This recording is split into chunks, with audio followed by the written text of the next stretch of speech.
जॉगिंगमुळे हां, त्याची लैंगिक पॉवर वाढत होते. म्हणजे जॉगिंगमुळे स्त्री पुरुषातील लैंगिक पॉवर वाढते का? बरोबर आहे. हा. ठीक आहे, खूप छान प्रश्न आहे, सांगूया आपण. छान आणि अगदी कॉमन प्रश्न आहे हां, सर. बघा म्हणजे मी परत मेडिसिन बाकीच्या गोष्टी ह्या शेवटी आहेत. तर बरोबर. जॉगिंग, स्विमिंग, एक्सरसाइज, स्पेशली जॉगिंगचा काय फायदा आहे सांगूया आपण. नक्की.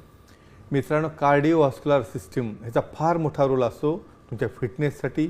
मानसिक आहे, शारीरिक आहे, लैंगिक आहे. जॉगिंगमध्ये काय होतं, ब्लड सप्लाय 10 पटीने वाढतो. हार्टकडनं ब्लड हे पेरिफेरीला जातं, हार्ट रेट वाढतो, त्यामुळे ऑक्सिजनेशन टिश्यूचं वाढतं. लिंगाकडे म्हणा किंवा योनीकडे म्हणा किंवा क्लॅटरसकडे जाणारा फ्लो वाढतो. त्या ठिकाणी हेल्दी ऑक्सिजन मिळतो. म्हणून कठोरता चांगली येणं, ड्युरेशन चांगलं राहणं आणि दोघांनाही आनंद मिळणं, हा एवढा मोठा फायदा जर जॉगिंगचा होत असेल तर आठवड्यातनं कमीत कमी 3 वेळा तरी तुम्ही अर्धा ते 45 मिनटं हे जॉगिंग केलं पाहिजे. जॉगिंग म्हणजे असं फोन घेऊन बाहेर नुसतं चालत राहणं नाही. नक्की. तुम्हाला थोडंसं त्या ठिकाणी एक्झर्शन होऊन थोडा दम लागेपर्यंत जे तुम्ही गोष्ट कराल हो. एक लिमिटच्या वर, तेव्हा हे फायदे होत असतात.